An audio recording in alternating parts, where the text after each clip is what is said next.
Robbie. I'm Lee. And I'm Alex. We're going to take a deeper look at culture and philosophy behind martial arts.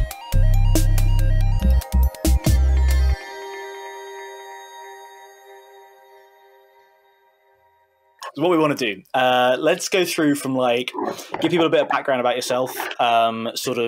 Lee tells me you've done studies and things, so we'll go through from the just education, know what background you're coming from, and then we'll move on, talk about just interesting points, steroids, Lee getting fat, any which thing. Yeah. All right. So tell us about yourself. My name is Matthew Hillier. I met Lee early 2014, I think it was. I think it was a bit earlier. I think it was 2012. 2012, it could have been 2012 to be fair, because I just finished uni then. So that was after the first stint of MMA. So in 2012, early 2012, I went to Thailand. Just because I was interested in MMA, you watched it growing up. It was a bit better than for me. It was more interested in boxing, because boxing is a bit more hand to hand, and when you had kicks in and grappling, there's more disciplines. So it's kind of interesting. So at uni, I decided to take 3 months out and go to Thailand, which was an experience. I'm not going to lie. It was something different. Hang on, you started your MMA training with going to Thailand? Yeah, well, I started bits before that. So I boxed as an amateur when I was 17. Okay. So basically, me and my friend were walking down the street when we were 15, and these two lads, they're adults, they came over and had knives. They were like, "Give us your stuff." And after that, I thought, I never want to feel in that situation again. I think if that happens, I want to be able to defend myself, or at least know something. Mm-hmm. So I started training boxing then, which is pretty cool. I had 3 amateur fights, and I was a bit of an idiot. When I was boxing amateurs, I was cutting weight like I was doing MMA. So I was watching all the MMA fights and reading how MMA fighters cut weight. And I thought that was the way you had to cut weight for boxing as well. But the problem was it was same day weigh-ins. So you know about the same day weigh-ins. I didn't anticipate for the difference because I was 17. So I think it was my 3rd fight as an amateur where I cut a load of weight. And I remember going for a run the day before the fight. I probably shouldn't have done, but I remember the sweatsuits, the old school sweatsuits they wear and whatnot. I had one of them on. Was there a twins one? I used to love my twins sweatsuit. The twins was the one, but I didn't have enough money for a twins. It was Sports Direct special. Sports Direct. Next time I used to rip so easy.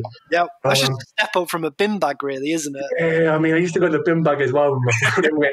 I had to save up for one, so it was pretty bad. But I remember I was running and I had nothing all week, so I was just cutting weight. And I remember just falling over and I couldn't get up. And I was just sweating in this sweatsuit, and it kind of ripped a little bit. Then the rain hit me and it kind of woke me back up. So I remember just lying there on the floor for ages in the middle of Coventry, just on a field. And I remember running back and thinking, okay, this probably isn't the best way, because I've still got to go tomorrow and make weight. And I was 6'4", fighting at 72 kilos. And this is your first one, is it? Yeah, this is my third amateur boxing fight. Yeah, so the first 2 I didn't really cut much weight because I was kind of round there anyway. It was the 3rd one I tried to put a bit of muscle on for because I wanted to knock people out. I wanted to be Chuck down, Totally wrong idea for my body type and build. Who at 72 kgs at 6'4" knocks people out? It was such a stupid idea. But I was okay, I'm going to put muscle on and I'm going to cut weight. So then the fight day comes. I've got a 2-hour drive to London. Get to London. It was horrendous, by the way. Just wanting to drink water, dry lips and stuff. Get there, weigh in, and I'm got 2 hours just to eat what I want and drink. And this is the thing about being uneducated. You think, I'm going to eat and drink everything. It doesn't matter if I'm fighting in 2 hours. So I ate and drank everything I could. I went in there. Didn't go too well. It was a close fight. I lost, but it was a close one. Mate, if you're eating and drinking that much, you don't vomit everywhere. Yeah, I'd say it's a success. Yeah. It was bad, but then it got really bad. So the drive home, I got another 2-hour trip back, just lost, just stuffing my face with anything I can find, commiseration food. But my kidney, the side of my kidneys is absolutely in bits. I can't describe the pain. It was like a shooting pain. constantly. And the thing was, I worked at Sainsbury's as well, and like I didn't want to miss out on the Sainsbury's money, and I had that at like 6 a.m. So I got home, I had like 2 hours sleep, went straight to Sainsbury's. I remember going on like to the toilet halfway through my shift, and I was just like urinating blood, like real bad. And I was like, what's going on? Like, why am I not urinating blood? Like this isn't good. So I got home, and I told my parents, 'cause I lived with them at the time, and they're like, oh, I better get you to the hospital. Went to the hospital, and basically I got some kidney trauma from taking a big shot. Wasn't good. Now I look back at it, now I know more. It's probably due to the weight cutting. But at the time, it was just, I didn't even contribute to it. And I don't think they did either. I don't think they really knew that I could weight. So that was like the first time I realised that like fighting is real, you know. It's not just all fun and games that you can get seriously hurt. But at the same time, I realised my preparation for competing wasn't where it should be. Mm-hmm, mm-hmm. So then I went to university, as every good person does, you know, when you want a bit of a 3 years downtime. And that's when I went to Thailand then. It was like, I thought, I'm going to get back into this. I'm getting tired of going out partying every weekend and just doing whatnot. And I kind of want to learn more than just boxing. I want to be able to grapple people. I want to be able to kick people.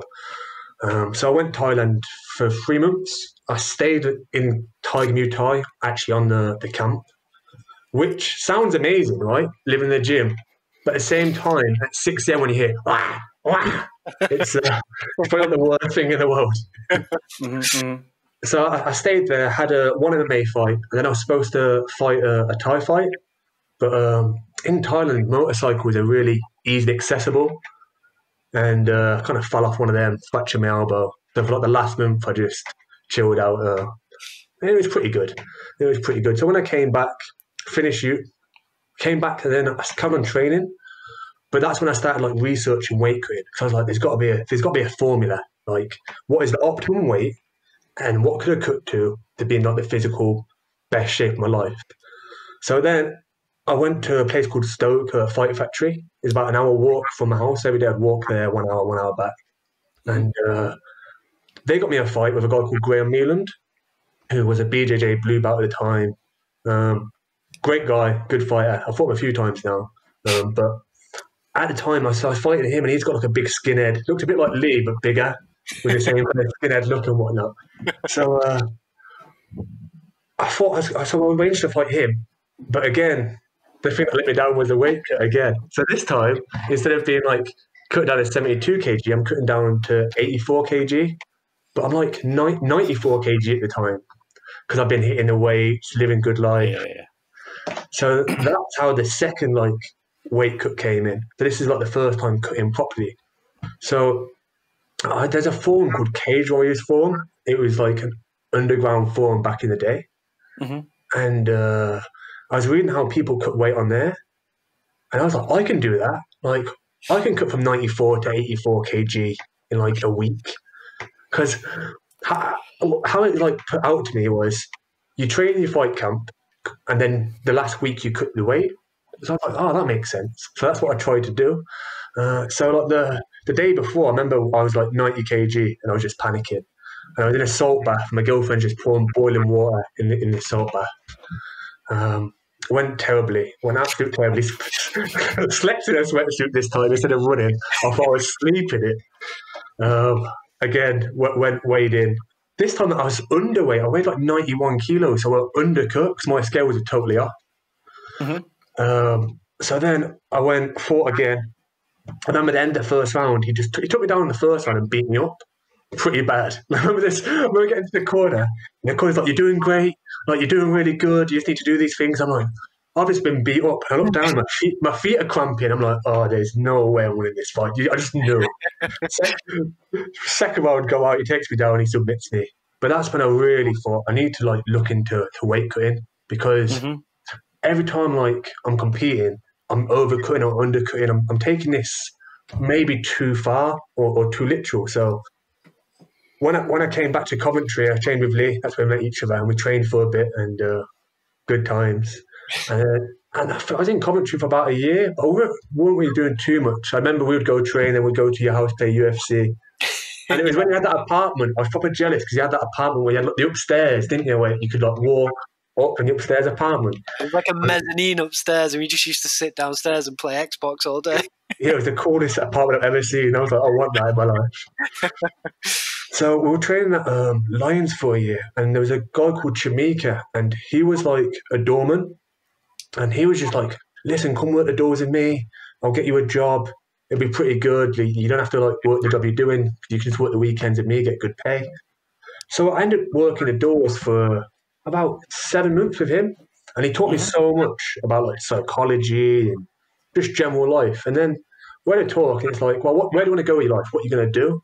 And I think it was after that talk, I realised like I want to pursue something that I'm passionate about, but I also want to learn something. So I thought, I've always been interested in nutrition. It's messed me up a few times, but now I'm training at a good level. I can maybe mix the two. So I applied to Leeds Beckett University for a master's, and I got in there. So I headed to Leeds. Well, I lived in Huddersfield with my grandparents, and then I went to uni in Leeds until I got like enough money to get my own place. So I went there, and I don't know if you remember, Lee, but we had like the MMA coach at Lions, Andre Winner and Julian Woolard, yeah. So I spoke to Andre, and he said the best place to train is AVT with Danny Mitchell. So as soon as I got here, I found them out and went training there. And that's how that whole side of MMA started, and that's how all the studies started, was from basically this training there. But there's some powerful hair at that gym as well, isn't there? Oh, mate, it's crazy. Like Danny had the best mullet for like the longest time. Like you've either got skinheads or guys with just like top knots. Or I remember his mullet. I used to follow. Oh, I still do. I follow him on Instagram, and he had a really powerful mullet. And he's like, "You've got to be fucking good to have a mullet like that." Oh, mate, and the thing is, he is ridiculous, mate. You get on the mats with him, and he's just subbing you left, right, and centre. And 1 week he's got like blonde hair, mullet. Next week he hasn't got a mullet. Then the mullet comes back.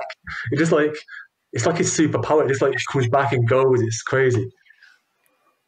But yeah, so it's kind of interesting, that gym atmosphere. But because I just moved there to go uni, I didn't really train too much because I had to also pay for a master's. And at the time, like just leaving uni to go into a master's, I've got no money. So then I was a doorman for like 6 nights a week in Leeds, and it was a bit crazy, to be fair, working that much. And then I'd work and then go uni, sleep like on the train home and stuff. So it was pretty good. But then my goal was I wanted to look at weight cutting for my thesis. So I didn't really care about any of the other modules, which is kind of bad. I was like all in. I was all in on the thesis. I was like, this is the one. If we do this right, no one's ever done it before. We get the right people in, we can do a good job. So that was my thesis idea. And then one of my friends, he's now a nutritionist for Leeds United Football Club, Nessa and Costello. He just came from Loughborough. He's like, listen, there's a guy called Lewis James, and he's into MMA, and he's one of the top guys in the whole of research. So I emailed him, and he dropped me his number. So I gave him a phone call. And I remember, like, when you ring someone, you're a bit nervous. You don't know how it's going to go. There's this book behind me, Advanced Sports Nutrition. And basically it says if you cut 1 gram of carbs is equal to 3 grams of water. So when we talk about weight cutting, that's a good thing to know. And I remember that was going to be my line to, like, get me in with him. To drop the knowledge bomb. Yeah. I think he got in like the first 2 minutes of the conversation. And he was like, he just went full genius on me. It was like, I don't agree with that statement, and then broke everything down.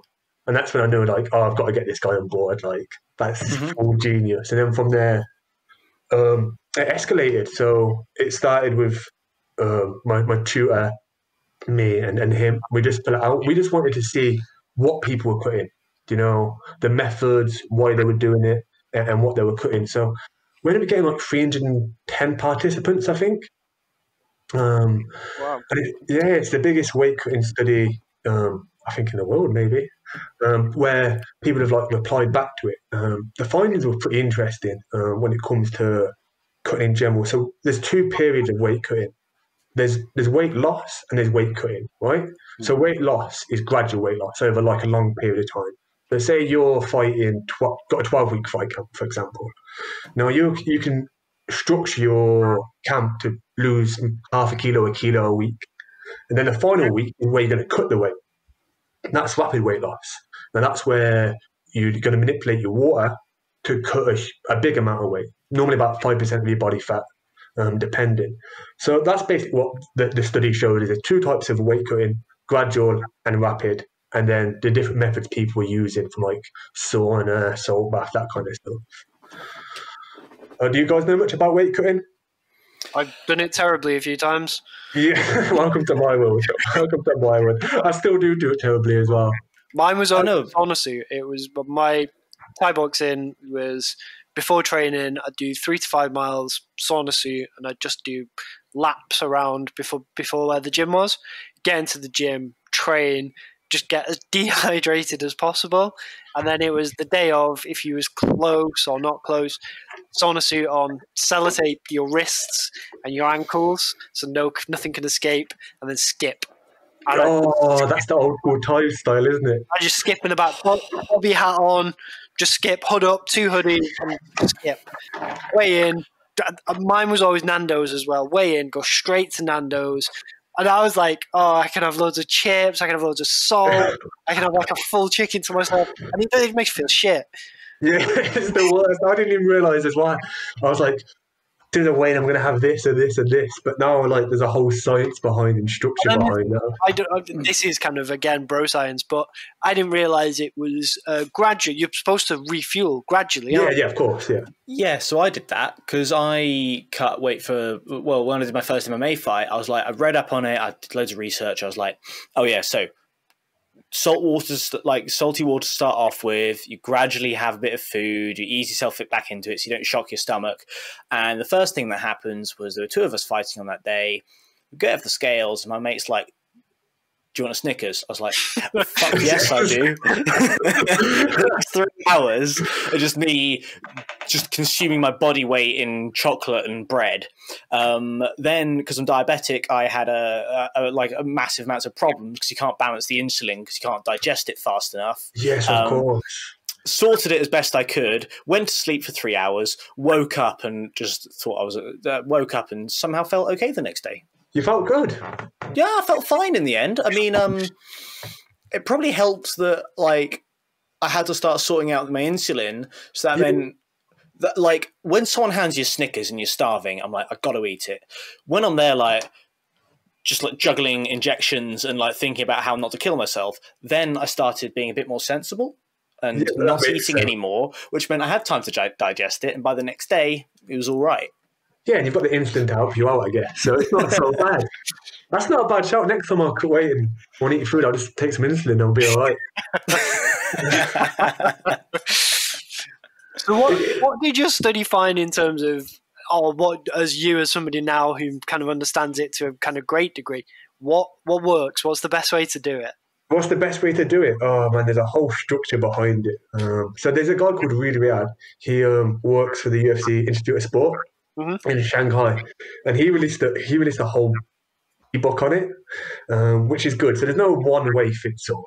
There's like obviously a different plan. People need to look at it differently. So I always say, in fight camp, make sure you have carbs around your main sessions, right? Because you want to have the optimal performance. So if it's a sparring day, definitely have carbs. If it's like a strength and conditioning day, definitely have carbs. You can probably have carbs through the whole training camp, but you have to decide how you want to cut. So it could be that you're going to do a gradual weight loss and then a rapid weight loss just before, or you can decide, okay, I'm just going to do one big rapid weight loss in the final week and hope for the best. I prefer the gradual into rapid weight loss kind of area because then you're not putting yourself in too much danger or too much risk. Yeah. So that's just going to be like, you're going to monitor how much you're training, so your energy expenditure, then you're going to monitor how much you're eating, so your calorie intake, and then it's just a simple maths, isn't it? One versus the other. See where you go and how much you're going to lose. Yep. Calculate that, then try and perform optimally for training, and then the final week of the fight is where the worst is going to happen. You know, you're going to have to cut down what you're eating. I mean, a lot of people like to water load. I like to water load. I'll go keto the final week. The reason is because, as I was saying before, which was pretty disproven, bit of bro science as well, 1 gram of carbs equals 3 grams of water, basically. It binds together, so it holds 3 grams of water.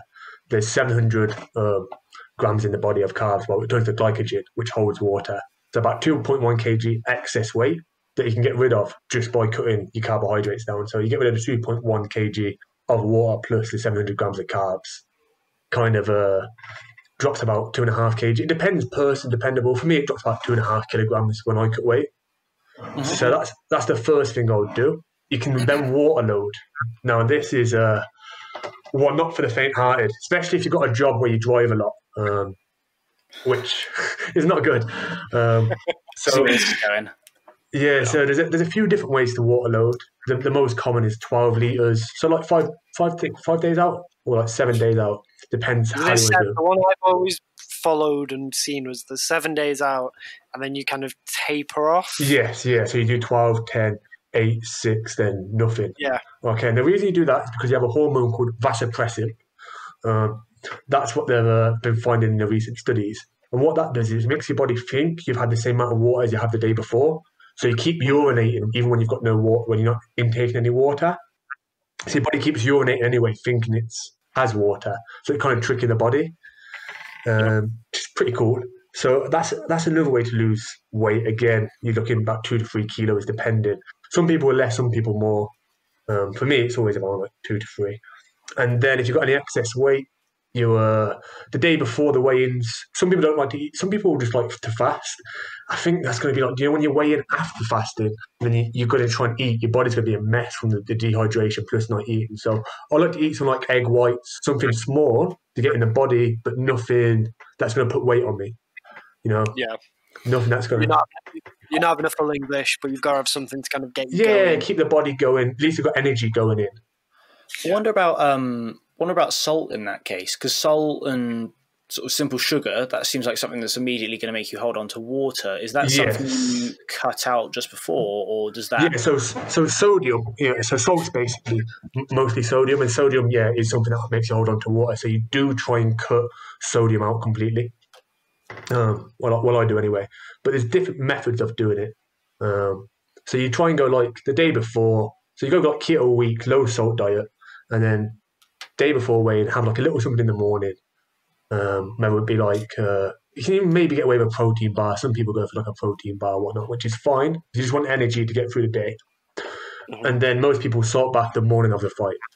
They normally Epsom salts, hot baths, sweat the excess weight out. 10 minutes in, jump out, ice pack on the head, cool yourself back down, back in. It's horrible. It's a horrible process.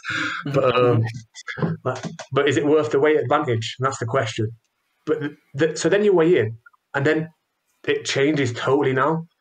So now you've weighed in, right? You still dehydrated, so now you need to rehydrate. And as you said before, right, you don't want to just go out and eat a Nando's, go eat a carvery, because that's what I did when I was telling you when I cut weight before. Against Graham Mead in my second MMA fight. I went out and smashed a carvery with the missus and my mate, like absolutely smashed a carvery. Like I ate so much, like mashed potato, gravy. I literally went home and I went to bed like 8 p.m. and I woke up like 4 p.m. the next day. Like I just crashed. I woke up and so then I had nothing to eat the fight day, didn't prepare anything. So now I'm panicking, I'm fighting in a few hours' time. Absolute nightmare. So what I've come to realise is you want to rehydrate first, right? You don't want to. Your body can't really digest food when it's dehydrated and has had no food. It struggles, so you kind of have to give it a little something. So I make 4 little shakes, 500 mils each, so you get 2 liters of like water basically. But it's just as you said. So now we want sodium, we want salt, we want electrolytes.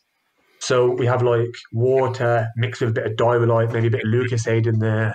We have 500 mils every half hour because your body can only like really digest a litre of water or a litre of fluids an hour. Otherwise, it's just a waste. You see this a lot on the if you ever watch any of the UFC embedded series now, since they switched to the Performance Institute, their staff are kind of giving 4 drinks out and telling the fighters to kind of space them out and don't just down them. Take your time. Really sip them down, really swill it around your mouth, really get it in there.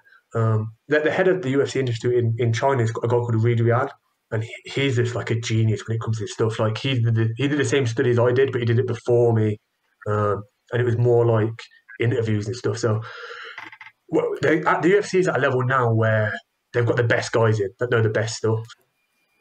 Don't you find it a bit weird though that the UFC is doing that now? right? Then that's good.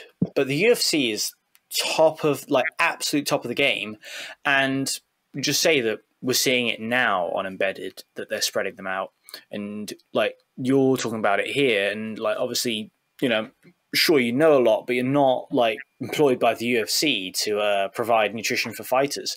I find it a bit mental that people can get that high in the game and not have decent like rehydration plans. Like you hear about Khabib, like what was it, the Ferguson fight? And it was only after that he got a nutritionist. Yeah, I mean it's crazy, isn't it? It's bonkers that people get that high up and don't have fucking any idea what they're doing. Do you know what's... But I think we've also come a long way as well, though, because if you think back to the old Ultimate Fighters when BJ Penn was the coach, you remember the guy of, put me back in the sauna, coach. Sauna, coach. Like, it's still a lot of kind of bro science, and there's still a lot of people using bro science as what they do. But I think there's been a trickle down of education, and I think we have changed the way the masses see it and approach it. And I think that's true, because if you look at like the average age of a UFC fighter or champion at the moment, like Jan Blachowicz just won the championship and he's like mid-30s, I think. You had DC around at the age of 40 for a while. The fighters are going longer and longer. Anderson Silva's just retired now. Okay, he hit his peak. Shearer last week, 41. Yeah, exactly. I think as science gets better and athletes use the UFC Institute and whatnot, they're going to prolong their careers because they're going to cut safe. They're going to cut safer. There's also an argument as why are people cutting weight? Like, why are athletes having to cut weight, or should they be hydration tested? So in ONE FC, they had a death in 2015 or 16. I can't remember the guy's name, but a guy died cutting weight. So they've implemented strategies, weight cutting strategies. You've got to have a hydration test a week of a fight. Your hydration's got to be correct. You can't cut like a certain amount of weight.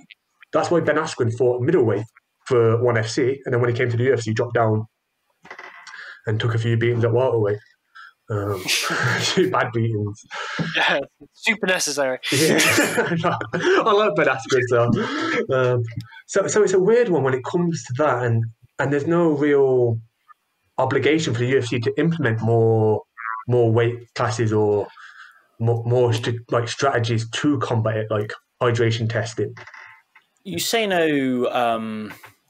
Well, they're not obligated to, but do you think it would be good for them to do it? Because, like, you talk about longevity of fighters, do you think it would help the sport in general? In terms of safety, yes. I mean, people are going to die from weight cutting. I mean, it's happening now. There's deaths nearly every year from people trying to cut weight. And I'm not sure if it's because they don't know how to cut weight or because they're trying to cut too much weight. Athletes are a weird breed, right? They would do anything to win, basically. That's why you see guys on performance-enhancing drugs. That's why you see guys do stuff. So if they've got to make a weight and there's a massive paycheck for them and they're struggling to make it, they're going to do anything to try and make it. And look at Khabib when the whole weigh-in the other week, where it's like he was just dying on the scales and then they said, oh, he faked the scales stuff. When there's millions on the line, anything can happen. I suppose that's a good segue then into PEDs. Yeah, man, that's a whole different ball game. Anyway, I mean, they've been around MMA for a while, I think. Since USADA come in, they've done a good job, though, haven't they? They've really stopped a lot of the athletes. Ooh, do you think they have?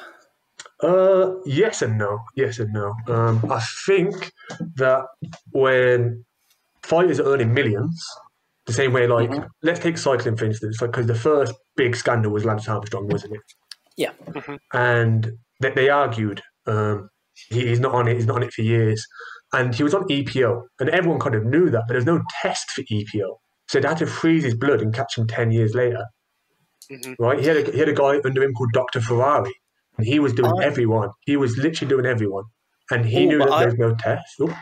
But I thought he only got caught eventually because there was so much media pressure and he admitted to it. I didn't think there ever was like a test that definitively said he was doping.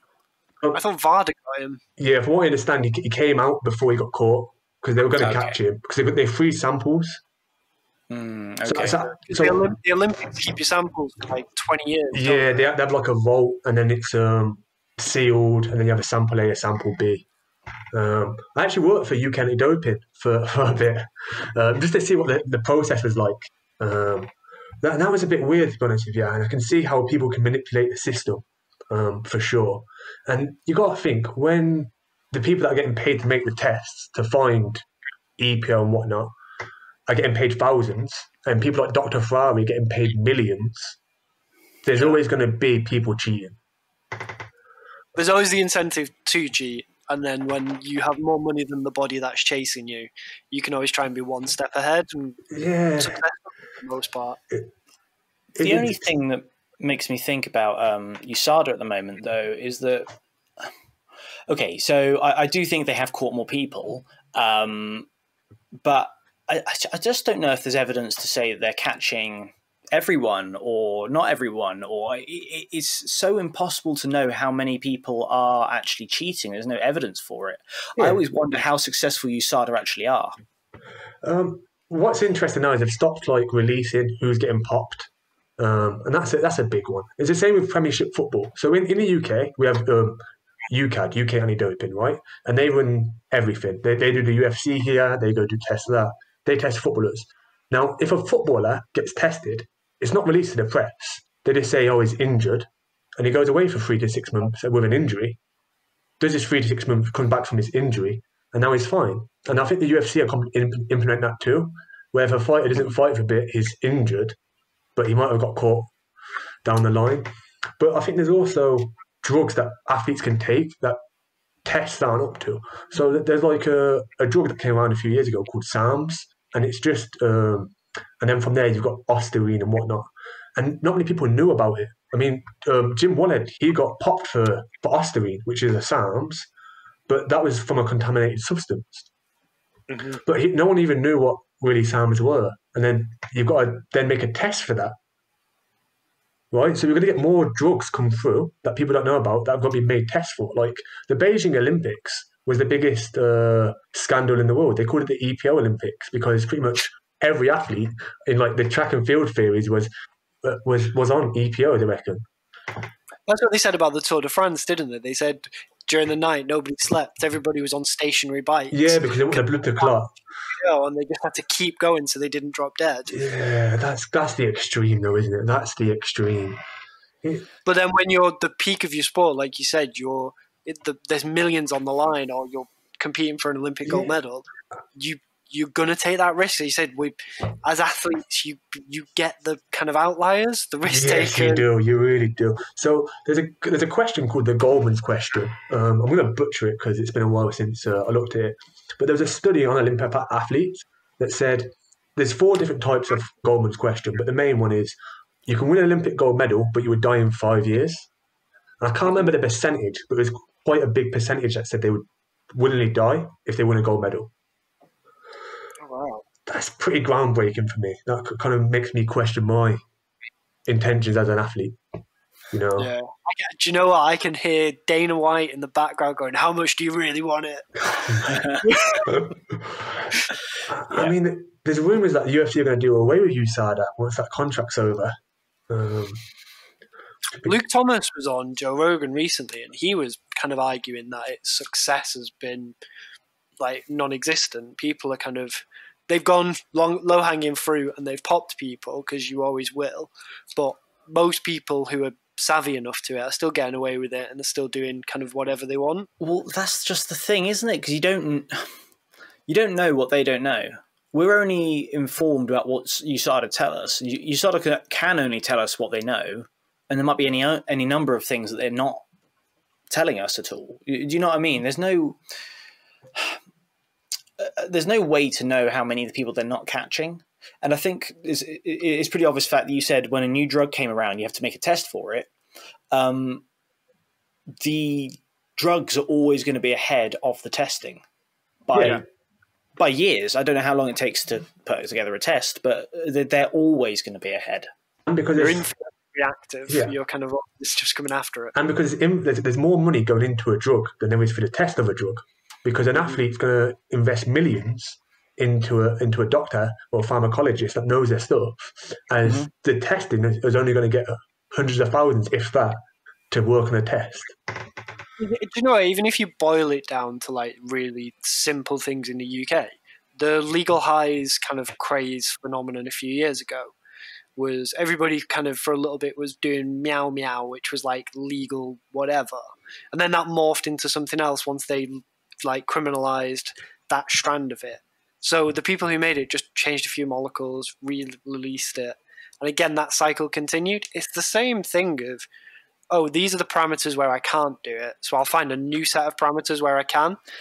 You're always going to get more drugs. I'll tell you the difference there is that the UK government brought in a rule basically to say that anything that gives you anything, basically the law was meant to say anything that makes you high is a drug and is therefore illegal, whether we've specifically defined it or not. I mean, what actually they made illegal was anything that gives you an elevation in like serotonin. So a fucking bacon sandwich by that law is illegal. But the point is that they made the concept of highs illegal. Yep. The issue here is that even if you make the concept of PEDs illegal, you still have to find a test. So that's interesting what you've said, right? Because we're going on the basis that a drug is something that makes you high. It doesn't have it. May not harm you, right? The whole point of performance-enhancing drugs is that we don't want to harm anyone, right? Steroids were known for harming people. EPO is known for, like we said, it can harm you, right? But creatine's allowed. But that enhances performance ridiculously. Caffeine's a drug, and that enhances performance. Like, where does the monitor start and where does the monitor stop? Would you say new performance-enhancing drugs are allowed? Are we saying the old stuff like creatine and caffeine, maybe that should be looked at? I don't know. Well, that's exactly kind of what I like. This is Lee knows I want to talk about this. Where the hell do you draw the line? Because what, I don't think creatine should be made against the rules, but it's quite hard for me to say why. Like, especially since, from how I hear it, you can easily take sort of maybe not extreme drugs, but there's enough research online and you can get them pure enough that a lot of these PEDs won't actually cause you a great deal of risk, as far as I'm aware. That's true. And so should they be made legal because there's a low risk? Yeah, I mean that's a very interesting point, right? And that's what I was saying about the sounds. Like, there was no study when they got ruled illegal to say that they were harmful, I don't think. I'd have to look at the papers, but I don't think they said it was harmful. I think they did a study afterwards to come out and say it could be harmful. But when they banned it, they didn't say, oh, it's harmful. It's just it improves performance. It works like a steroid would work. Yeah. But the argument used in MMA is it's dangerous to the athletes competing against people on steroids. But is MMA any more risky now than Pride was, where it's pretty open that steroids were fair game? That's the thing, though. That's the thing I kind of disagree with about that is that, okay, so what you're saying is that something that makes you more dangerous should be made illegal in MMA because it's causing danger to people. If we go on that basis, again, Matt, you obviously know way more than me about this. The way I hear it, most steroids that top athletes take actually allow them to recover faster and therefore train more. And that's why they're actually quite effective, bar stuff like EPO. I mean, is that right, do you think? Yeah, that's pretty much accurate. I mean, because you can train more, you can get stronger. Also, having more testosterone is going to help you get stronger anyway. Okay, so it allows you to recover and train more. In that case, when is stuff too effective at making you recover? That's actually what we're making illegal here. So what if saunas turned out to be really fucking good, like really good? They allow you to recover faster and train more and get stronger and faster and more dangerous. We're not going to make saunas illegal. But I think the idea of recovery there is different, right? So it's a sauna is not going to manipulate your muscle. It's not going to adapt your muscle the way that steroids are, right? Steroids are going to adapt your muscle in a way that you get a lot stronger than humanly possible. As a sauna is not going to make you recover at a rate that isn't humanly possible. I mean, I agree with you right there on your point.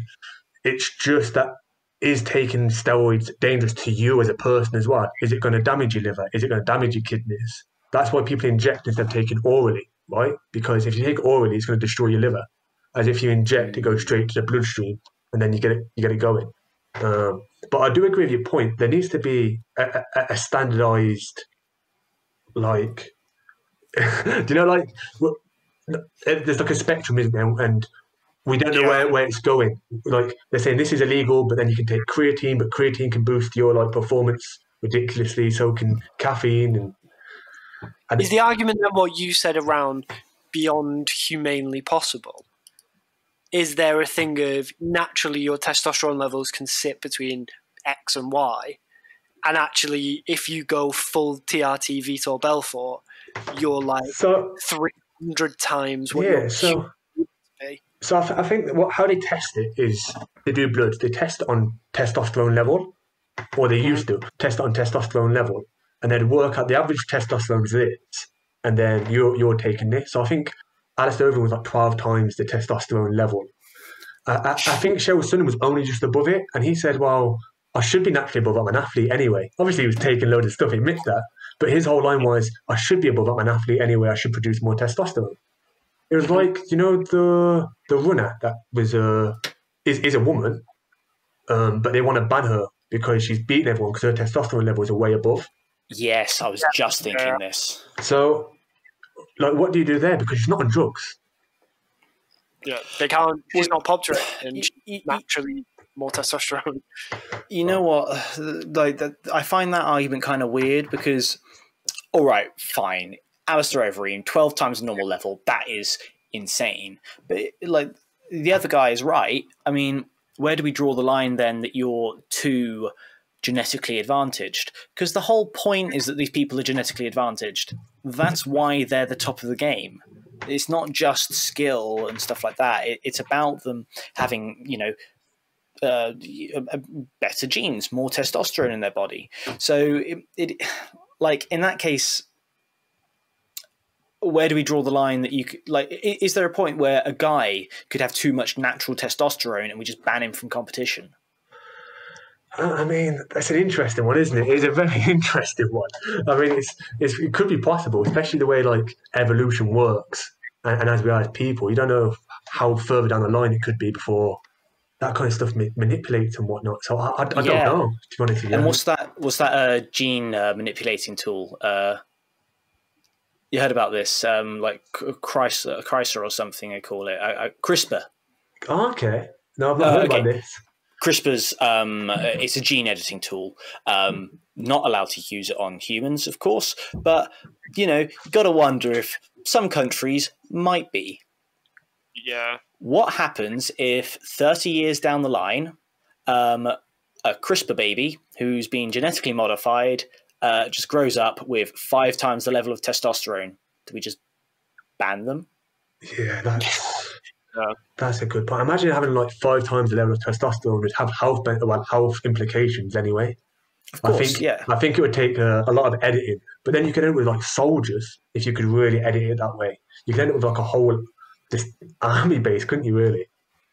Yeah, I mean, yeah, you could, and I expect that's probably the focus rather than on winning MMA bouts. But then you look at the level country states have gone to win Olympic gold medals. That's true. Like, Russia, state-funded doping. Wow. Don't say the name, mate. They'll come after you. I think they've got bigger things to worry about than this guy. Yeah, imagine that country that wants to, you know, what was it that happened?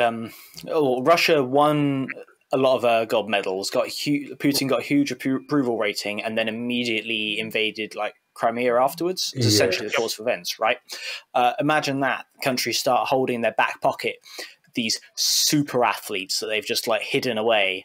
That if they're ever having a bad time politically, they'll bring them out, win the Olympics, win gold medals, like have a huge boost to their a huge boost to their popularity and manipulate the world, like a geopolitical landscape like that. It's crazy you said that. So do you know the World War II? Before World War II, I'm aware of World War II. Yes. Yeah. So kind of a big event that happened. But anyway, there was a Olympic Games in Munich, and that's what they reckon Hitler tried to do. They reckon everyone was doping then, and he didn't a black guy win? Jesse Owens, Jesse Owens won 4 gold to like the Nazis. Yeah, he broke the 100-meter record, 200-meter record, long jump record. He smashed everything. But this is how fucked up the world is. Then he went back to America and then wanted to sign a sponsorship deal. And because of his colour, just told not, you can't compete ever again. Made no money, couldn't compete. Ridiculous. I was not aware of the second bit of that story.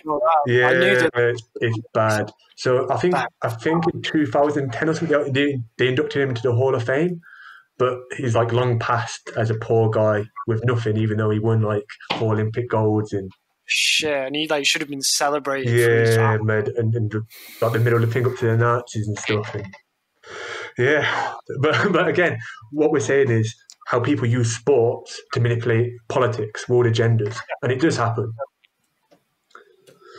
Yeah, I mean, even if you look at like Khabib, Chimaev or whatever it's called. Yeah, the kind of the guy from Crimea or wherever he's from, Chechnya. He's using Khabib as his kind of best mate to kind of grow his approval. So I mean, I think to bring it back to PEDs, what do we do then? Do you legalize it and just kind of go have at it? Go wild if you want to kill yourself with testosterone, crack on. But there's a huge problem. There's a huge problem if you do that because one, people aren't going to know when to stop. So they're going to take so much and end up killing themselves. Like we know from like the 70s where there was loads of bodybuilders and they started dying young. They're definitely, and there's loads of studies on like steroids and life and stuff. We know it is potentially life-threatening. So as soon as you open up and say, take what you want, people are going to end up dying, right? And then the second thing is, I can't win a title, I need more steroids. I lost the title, I need more steroids. And the second thing is, then if they open up PEDs, it's who can get the most and who can get the best stuff. And now it's not of me or you's better, it's I can get the best stuff, I can get better stuff than you can't afford it. Because that's what they always say, isn't it? It's not who's the best athlete, who's the best technical, it's who's got the best pharmacist. Yeah, and like if you legalised it, then that would be even more prominent. That would be everyone just trying to get the best stuff. Then that would hike the price of steroids probably, or certain kind of steroids. You'd see like a whole black market. But isn't that what we kind of have? I know what you're saying, that if you legalise it, there's no testing. Like at least now with testing, there's only so mental that people can go. Yes. If you that's kind of what we have now, though, isn't it? I mean, like in terms of the pharmacist thing, like Lance, maybe not pharmacist per se, but Lance Armstrong did have to have a system in order to dope his blood, and he had to have that technician or whatever you want to call him. I hear stories about apparently like half of the British cycling team are classed as asthmatic. That don't surprise me. That don't surprise me with the inhaler, right? I'll check that. I'll check if that's true or not. But it's stuff like that, right? So if that's true, and I'm going to look it up now and just check that and fact check myself. But if it is, whether it is or it isn't, the fact is that in that case, we have the better technician and the better pharmacists to provide them with the inhalers and steroids and the system they need to do better. Yeah, that's very true, isn't it? It's with testing of people becoming more experimental. So I completely agree with what we're saying, and I'm just trying to play devil's advocate. But by testing and by kind of the richer kind of side of it, are sneaking through the net and getting away with it, do we run the risk that people are then more experimental with what they take? So, this new drug has never been tested on humans, but we reckon it's going to make you the best athlete in the UFC for whatever. Do people then take the risk a bit more to try and get around the testing? Would it be better to legalize but regulate? But you can bring yourself up to this level, and we're going to test you to make sure you're not breaching any of these levels. No, but that's what we already have. We already say you can be up to this level, otherwise we're going to say that you're probably on steroids, right? Okay, yeah. What difference would it make to say, hey, actually, you can take this many steroids, but not more than this? All you're going to get then is people cheating and taking more and hiding it back down to that level. We already had that with TRT Vitor, right? So TRT was pretty much designed for people that have abused steroids. Now have because when you abuse steroids, you then don't produce testosterone as high, right? So now they have naturally low testosterone. So now they're giving him TRT to up their testosterone. And then you get people like Vitor Balfour who manipulate it and spinning back kick people just unconscious, left, right, and centre. Destroy Michael Bisping's face. Oh man, what a moment! Wasn't the big one with TRT though? And I always kind of refer back to when people talk about TRT. Was Bigfoot Silver? Yeah. He had a benign tumor that destroyed his testosterone production. And that's what kind of destroyed his career, because he wasn't able to kind of be a natural. He wasn't able to be natural because this benign tumor stopped him from doing so. But was it the tumor? Was it previous drug abuse that may have caused the tumor? You know, have you heard the story about when he fought Mark Hunt and was like injecting just before the fight and stuff the first time? No. Yeah, I heard a story. I can't remember who it was from, so I could be totally wrong, but I think someone was like saying this. I think it was on Joe Rogan podcast where he was saying he was injecting just before the fight, and then the second fight he got knocked out straight away, and they were saying, "Does steroids help your jaw or help you not get knocked out?" And that was a question. Maybe we do that for your next fight, Robbie, and just get some insulin in you and tell your opponent we're putting steroids in you before the fight and psych them out. Oh, I've thought of like if I ever like get even like vaguely famous, trolling the shit out of people with that. I'll love that at the time if I can do that. But I just wanted to like pick up on what you said. I missed the name of who you said had the tumor that couldn't compete, so they had to like supplement. Bigfoot Silver? Bigfoot Silver, right.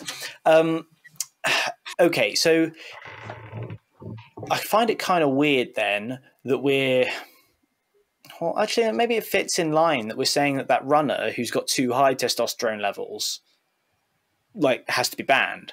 But then someone who's too low, we artificially boost them up, because someone who was just naturally really low on testosterone, would it be within the rules just to boost up their testosterone to like an athlete level? For just day-to-day life. Yeah, I mean, I don't know, like just someone you train with at the gym who doesn't look like they've got a lot of testosterone. Yeah. Does it then make sense to boost them up to the same level as the rest of us? Or because, you know, they're going to, otherwise they're going to be at a disadvantage. But then also sports are all about physical and natural advantages and disadvantages. So shouldn't we just lean into that? That's a solid point, you know. It's like, where do you draw the line? If someone's got too much, you say you've got to decrease it. If someone's not got enough, let's increase it. I mean, people should just compete at their natural ability, right? I mean, look at, I was about to say John Jones, but that's probably the worst example I could use. Let's assume that all fighters, unless they've been proven otherwise, are clean. So we'll stick with John Jones. Yeah, look at John Jones. It's like his natural reach, right? It's the biggest in the UFC. Mm-hmm. And he's not the tallest guy. Like Stefan Struve's huge, right? 7 foot something. And John Jones got we should bring in surgery to make Artem Lobov's arms a bit longer, so he's on par with everyone else. That's what I'm saying. As soon as you start saying, "Oh well, testosterone," then where does it end? I remember reading a paper, and it actually got published. This paper, and it was like the weight classes shouldn't be a thing; it should be done on height. And I remember reading the paper, like, what? How can you fight? How can you do it on height in that weight class? I hate that, because that's the idea of that is to say that all fights have to be perfectly fair and cannot have any discrepancy between them. That's not what weight classes are there for. Weight classes are there for entertainment. Because if all you have are a few massive guys lumbering around crushing everyone else, no one will watch the sport. Weight classes are there to make fights competitive but not completely fair, so that the rest of us can actually watch two people who can fight for 3 rounds rather than fight for 2 and then gas out for the 3rd. It makes it acceptable to kind of all your different body types, as opposed to just being big, strong, and pretty good. Yeah.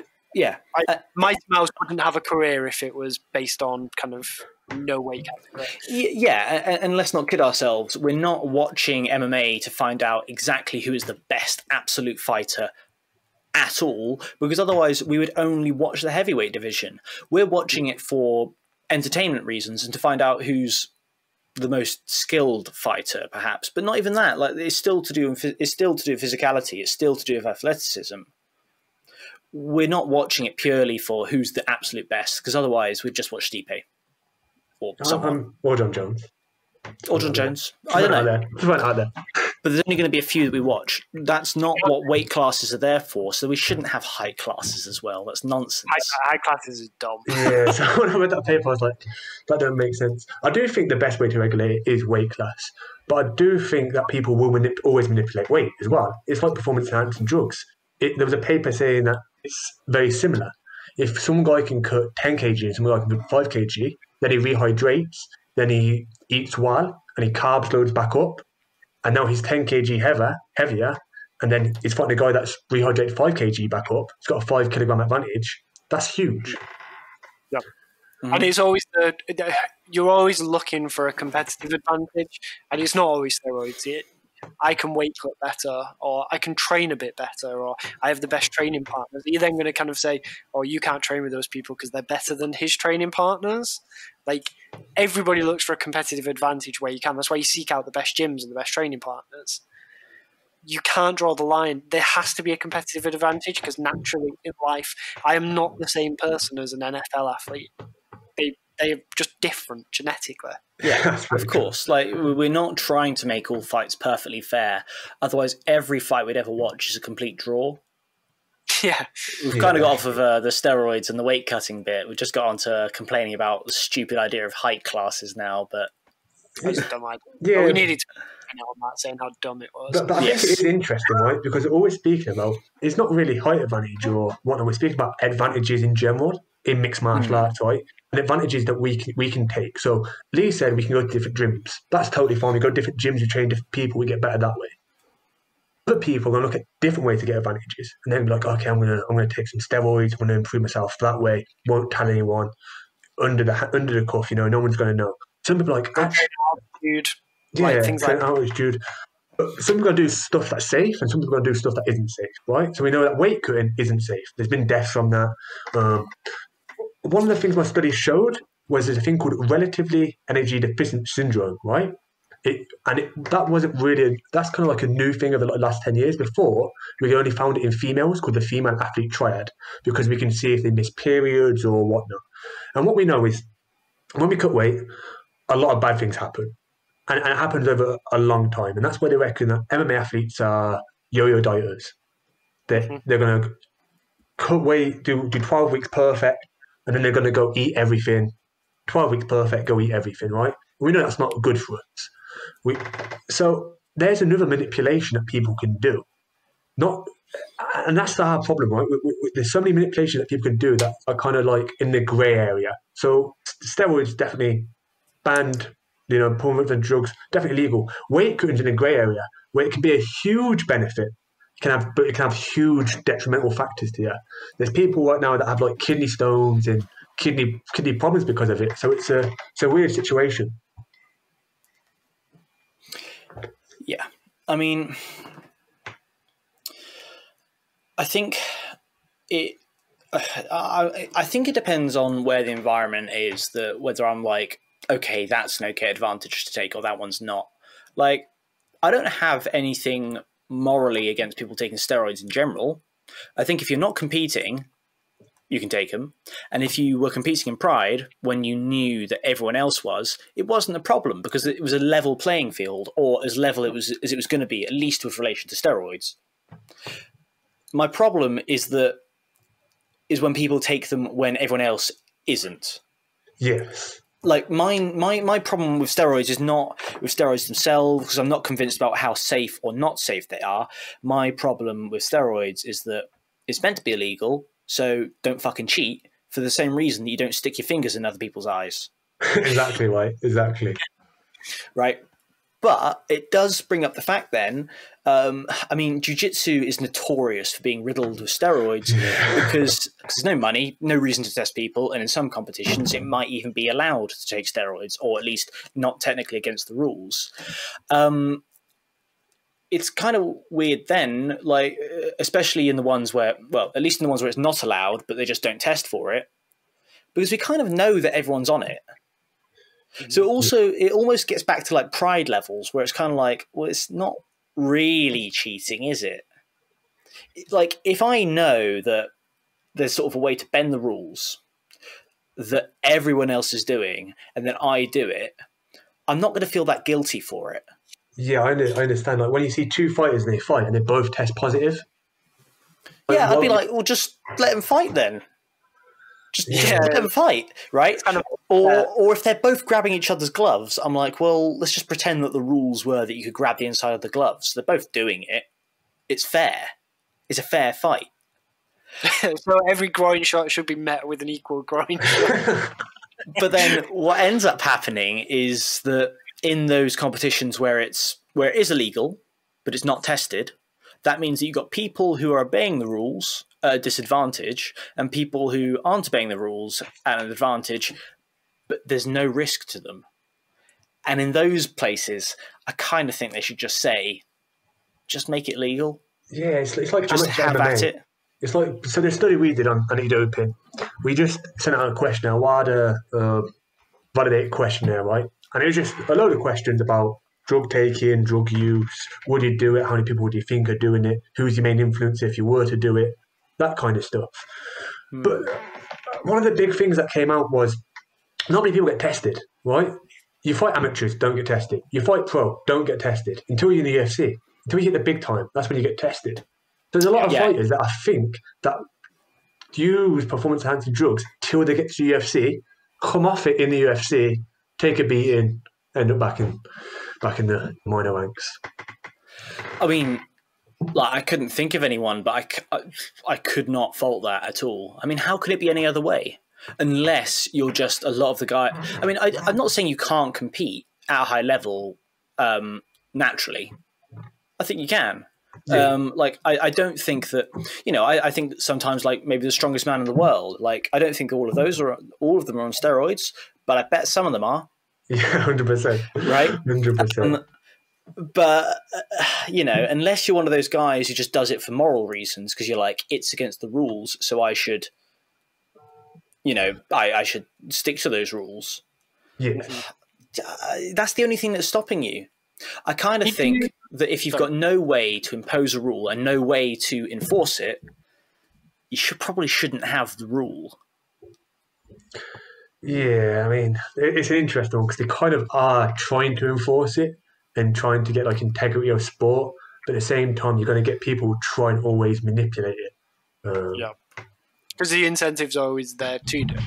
Did you in your questionnaire ask people if they'd taken steroids? So there were questions hinting at taking steroids, and the first paper released is basically doping and social norms. So basically, if someone has done performance-enhancing drugs, they have a positive view on performance-enhancing drugs, is what the first study showed. So they're more likely to do it again. As if you've never used performance-enhancing drugs and there's no influences there, you're not likely to use it. It's when an influencer normally comes in, yeah. It's the bodybuilder kind of thing of, I do stare. There's a guy, I can't remember his name. He's a blonde guy, and he has like a YouTube channel. He's really funny because he just like slags gym bros off. And he did a video where he was like, I took steroids and I got stronger and it was great. And all my bench went up and my deadlift went up. And then I came off them and I lost muscle mass quickly and I lost weight off everything I could lift. And then it's that thing of that gratification of steroids are great. I got stronger, I got quicker, I got faster, I felt great. My dick was hard nonstop. Like, it's brilliant. And then you come off them and you go, shit, this feels bad. So I can see why having a kind of positive social view of steroids. Yeah. Kind of... And I suppose if you win a fight on steroids, you then associate, well, I've won. You've got that amazing feeling, and then you can credit it to the steroids. So then next time you fight, you think, well, I won, I had that amazing feeling. I've got to do the same thing. Is there then a risk, though, of the dependency of steroids to be successful? That's a good question. That's a very good question. Something I probably need to look into. But I've got a question for you guys, right? So I'm speaking about like influencers. Have you guys ever been offered steroids for performance-enhancing benefits? Because I know, Rob, you fought MMA. Lee, you fought Thai boxing. Have you ever been offered steroids at any point in the gym? I wouldn't call them steroids. Well, no. I have not, because let me see. So main training originally was at university. Then one gym I was at, Exile. I just don't think there was much of I don't think there was a culture for it. They just never, there was more Thai boxing there. I don't know if that had any influence on it, if there was more testing in Thai boxing, or if it was just the people I was around, but that never came up. And then the gym where me and Lee train at, I'm not really sure if it still exists now with lockdown and everything. Marvin was very anti-steroid. Like, our coach was very vocally anti-steroid. Like really would talk about it every session, how it was terrible. It was basically yeah. So no one would bring it up, even if they were taking it. Mine a little bit different. Same experience as Robbie for kind of MMA. So I know MMA gets a bad rap, but I've never seen it in MMA gyms. I've seen a lot in Thai boxing gyms. I was in circles where people were doing T5s. T5s, yeah, the fat burners, yeah. Fat burners. So they're not steroids, but everybody was in the gym was like, weight cutting sucks. Like, I need to get lighter, and everybody was kind of fucking up their thyroids taking T5s. Because it was like, oh, you're meant to take 2 and they're taking 12. I wouldn't class that as steroids. I've always been the kid that's always been scared of shit like that, like apprehension and anxiety around I'll be the one it goes wrong for. So I think I was always on the edge of just not getting involved in it I never sought it out. I never looked for it. So I think I always was able to avoid it because I never was in the circle where I was like, does anybody here? I'm looking to get stronger. Like, I've never been like that. What you said there is a very interesting point, right? So cutting weight, you offer T5s. Now, again, that's a diuretic. So I think that might actually be illegal, right? It might be a performance. And that's but you're having that to enhance your performance to make weight. So again, there's drugs that are used before fighting to make weight. And that was something that we also address in both studies, the weight cutting study and the anti-doping study, that diuretics are big use in mixed martial arts. So the one I'd then ask a question about for post weigh-in was before USADA came in, and I know somebody who started a business doing this. IV drips. Focused for MMA athletes was the IV bags. Yeah. It was kind of 3 IV bags after a big weight cut. Stick it in, kind of get hydrated quick. Yeah. Does that work? Is there kind of because I know USADA says it masks. Yeah. steroids. So IV drips are always going to work. It's intravenous. It's the fastest way to hydrate the body. Right. It's an intravenous bag. You've got electrolytes in there. I don't know the full solution, but it hydrates you a lot faster, and that's why people use it. But it is also a way to mask performance-enhancing drug use. So it's a fine line. So you kind of run the risk. So USADA just took the approach. Yeah, USADA just didn't want to risk it and thought, let's just get rid of everything, and anything that they can take and manipulate, let's just try and get rid of it. Well, in that case, so let's talk about the stuff that is legal. So caffeine. Yep. You obviously can't take that away. But apparently it's quite effective at making you, say, stronger and more effective in the gym. Apparently it's a very effective steroid. Yeah, supplement. It's one of the big 3, right? So there's 3 supplements that are called the big 3 that are legal, that you're allowed to use that before enhance performance. Creatine, caffeine, sodium bicarbonate. Them 3 are the big 3, right? They all are proven scientifically to enhance performance.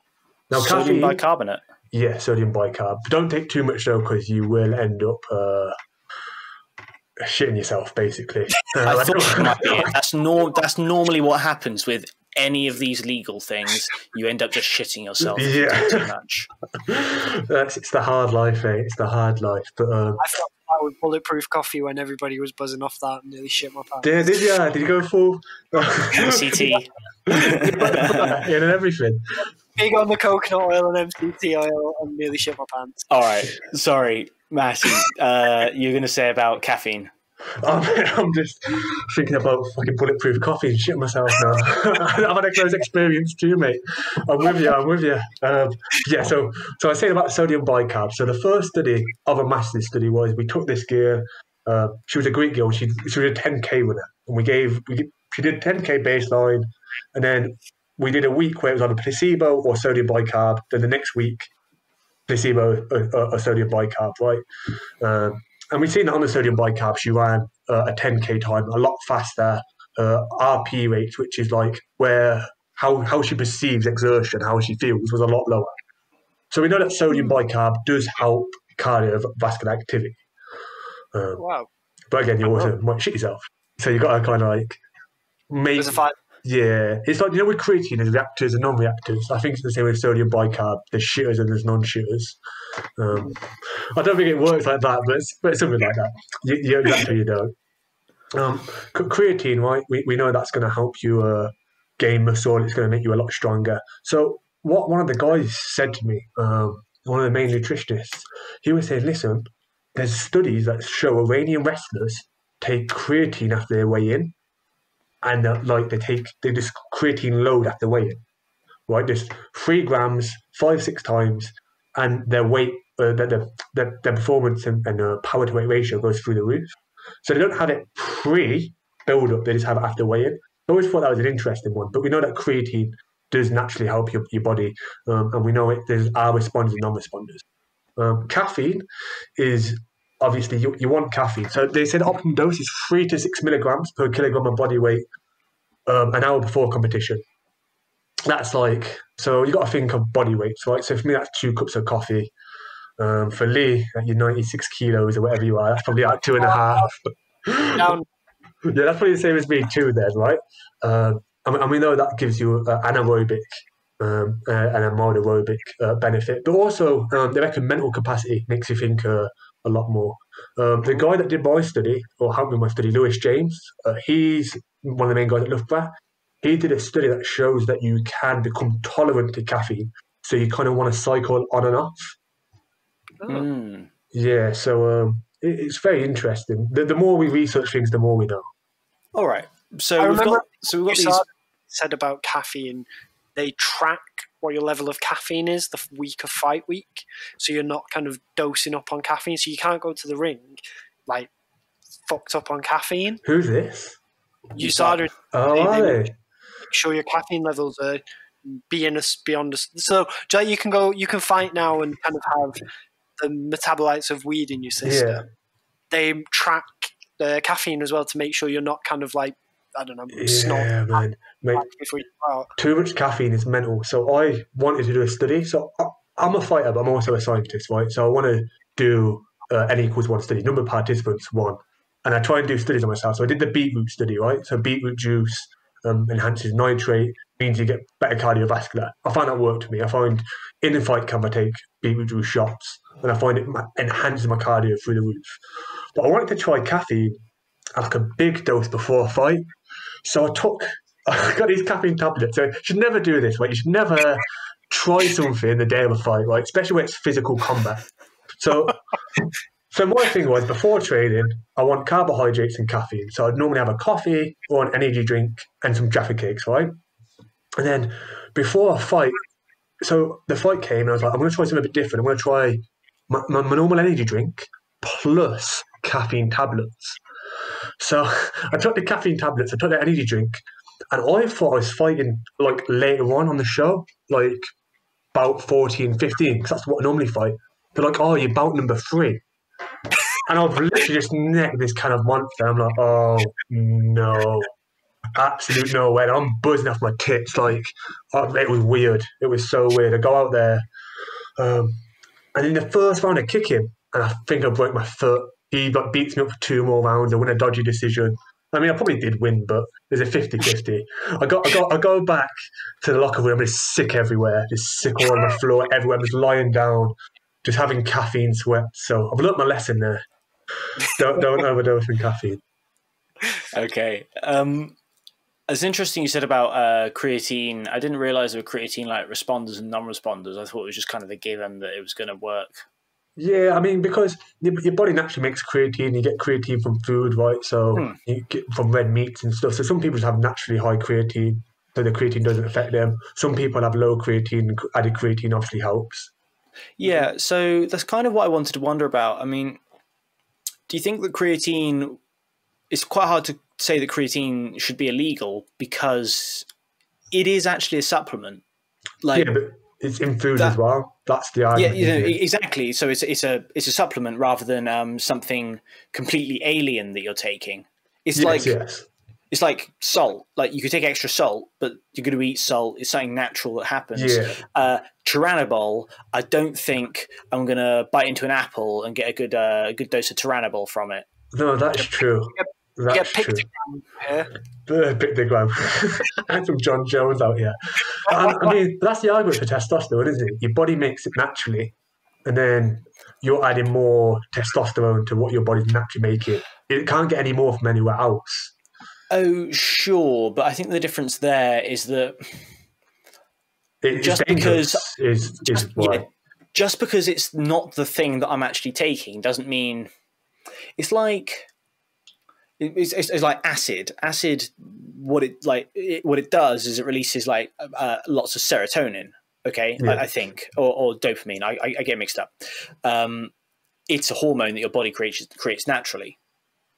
It Yeah, doesn't mean that acid is something you're just eating like a natural. Yeah. You're manipulating the hormones in your body with something that's completely exogenous. The difference with creatine is that it's actually found in food. And Yeah, it's something it's natural. Yeah, that's what I'm saying. So, like, with creatine, the reason it isn't banned is because it is natural in food. You get it in steaks, you get it in a number of variety of foods, and then you can get it in sample form. And they've done tests, so we know that creatine isn't harmful. There used to be this thing where if you have too much creatine, it's really bad for your kidneys. That's been disproven since, and I think it'd be like superficial doses that make that happen. But testosterone, we know you inject with that, that's going to fuck your whole body up because then your body stops producing testosterone. That's why people get small balls, you know, when they're like, people are, oh, he's on testosterone, he can't get a hard on, blah, blah, blah. His balls have shrunk. That's because when you inject with testosterone, your body stops making its own testosterone. Yeah. So it's very dangerous in the long run. And I think, like we're doing now, we're going through certain aspects, and there needs to be someone out there that goes through everything and says, okay, this should be legal because it's not going to affect your body, and this is going to be illegal because it affects this. And then the science comes out behind it. Yeah, well, I kind of wonder about that. No one's really got any good rules on why certain stuff is legal and why certain stuff isn't. Like, I can tell you why creatine is allowed, but for a while, like, wasn't CBD illegal? Like, it was considered a performance-enhancing drug. But that's something I can get from, you know, I could go out and get that myself, hypothetically. Like, I don't need a vat to get CBD. I need to find a plant and burn it. Yeah, that's pretty much right. It. It's pretty simple. It kind of feels like at the moment we've got certain rules for certain things, and there's just no real consistent reason why certain stuff is illegal. If it's because it's harmful, then let's say that and let's make it so that it's only the stuff that's harmful. But in that case, I reckon we'll start legalizing a lot of steroids, or at least a lot of performance enhancing drugs that are currently illegal. Yeah, I mean, I can agree with that. Right. What I feel like at the moment is that we've just got kind of USADA's like, it's got a fancy sounding name, let's make that illegal. We've never heard of that before. Cut it. Yeah, the thing is, USADA follow WADA rules, World Anti-Doping Agency, and whoever it is, then. But because they make the rules for everyone follows like these universal rules from WADA, and that's where the confusion comes, right? Because different cultures are very different. Like, I was speaking to a friend who's Brazilian. Obviously, like, I don't know this. I've never been there. It's what he said to me. But he's like, it's easier to get steroids in Brazil than it is to get protein. He's like, that's why people are getting tested in UFC for steroids at a time that from Brazil, because it's a culture thing. It's a lot easier in Brazil, and it's more of a culture thing than it is a performance thing. Yeah, well, it's a very American approach, I think, that people shouldn't be on steroids. And it's really America's influence on the world that's made that happen. Like, it doesn't seem to me that Russia has that same approach, or that China or that Brazil has that same approach. It feels like it's a very American-centric idea that the rest of us have kind of adopted. I don't really know what our approach would be. We've not been influential enough in the past, 50 years when this has started becoming a problem for our approach to become globally influential. We've just kind of copied America. Yeah, I'd agree with that. How strict was the UK doping? Mate, I had a nightmare. That's not a good start.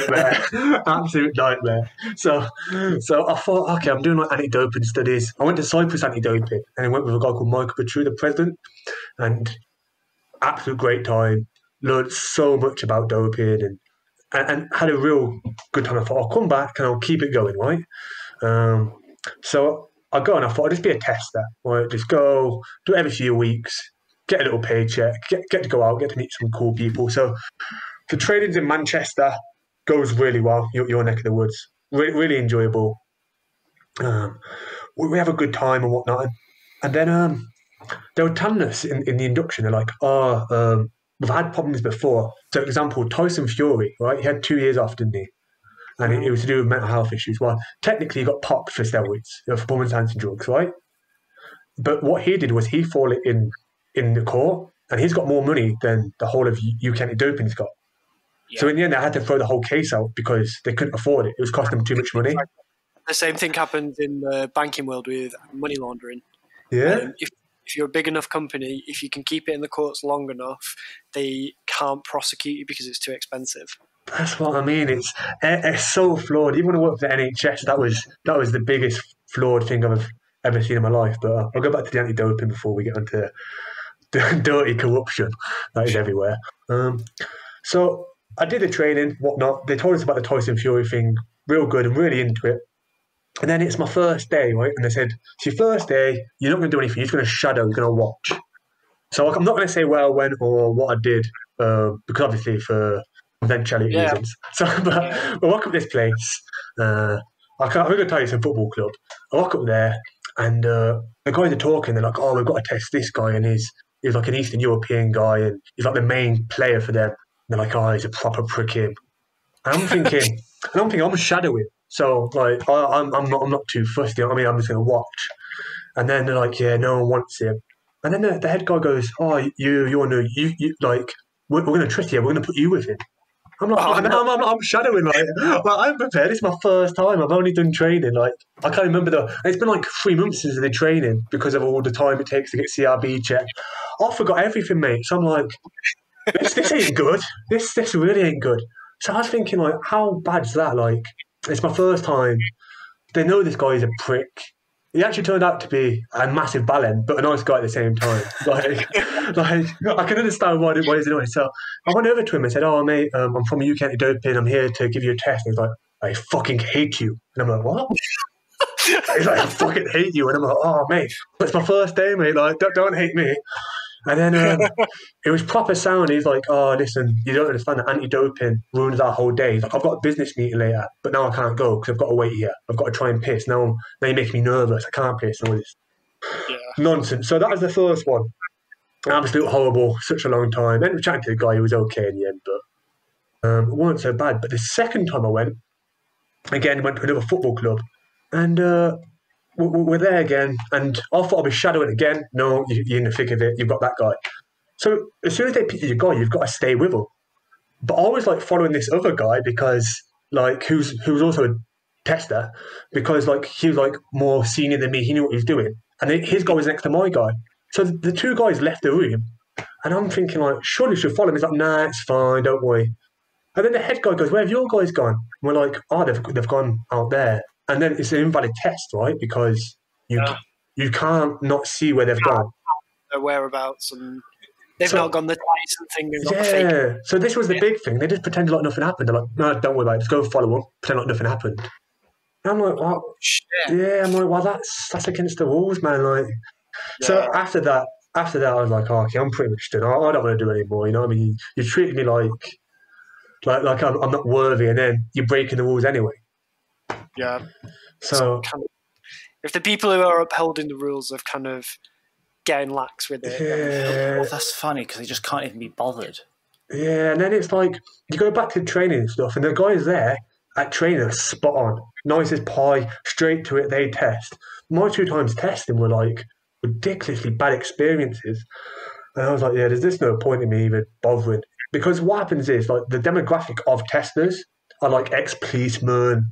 You know, that are like in 60 and they just want an easy life.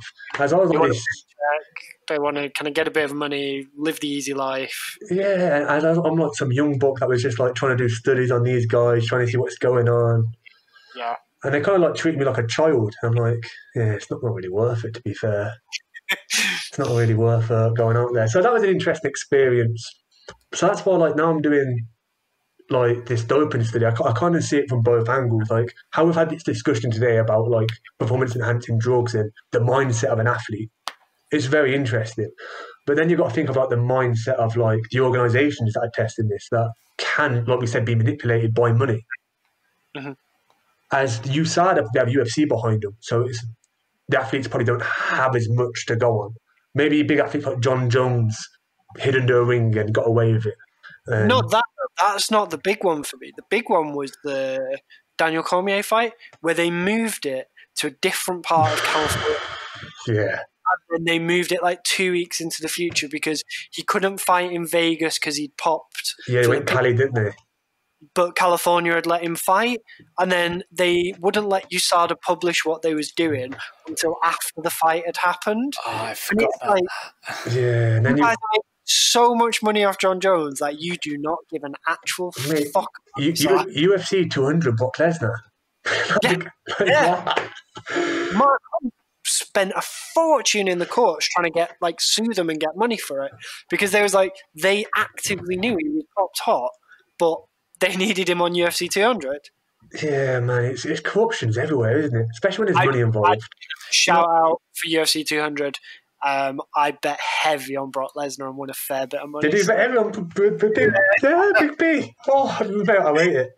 I find that particularly weird, though, because if they don't care, then fine, just say they don't care. Just put a pride. We do not test you for steroids in big red letters. I find it weird the UFC hires USADA and then tries to dodge its own rulings. But the theory was, and the kind of discussion, and I would listen to a load of podcasts and read shit online, but the theory was that they was really trying to get a big TV deal. They was trying to get a big network deal. And there was still a lot of, oh, you do cage fighting. Oh, you're a barbarian. It's no holds barred. And this was the way they legitimized the sport to the big networks. That makes sense, yeah. We have the best anti-doping. We're not barbarians. Our guys are athletes. They're clean. We have a clear rule set. Look, they're in uniforms. And all it was an actual way to sell it to a big network. And as soon as that happened, the pre-fight injury rate went through the fucking roof. Yes, it did. Them Brazilians just started tearing hamstrings and everything. And that is the main evidence, I think, that USADA does catch people. And I do admit that that's maybe not catch people, but at least it's kind of sad. It's kind of sad that, since USADA came in, maybe more people didn't get caught, but more people did have to pull out of fights. Yeah, and the decline of fighters as well. And I can think of 3 fighters who I'm not going to name because they didn't test positive. I can guess one. They changed. Can I guess one? Johnny Hendricks. I think Johnny Hendricks is on his way out. But this is a problem. Right? Who's on the way out and who really changed? Yeah.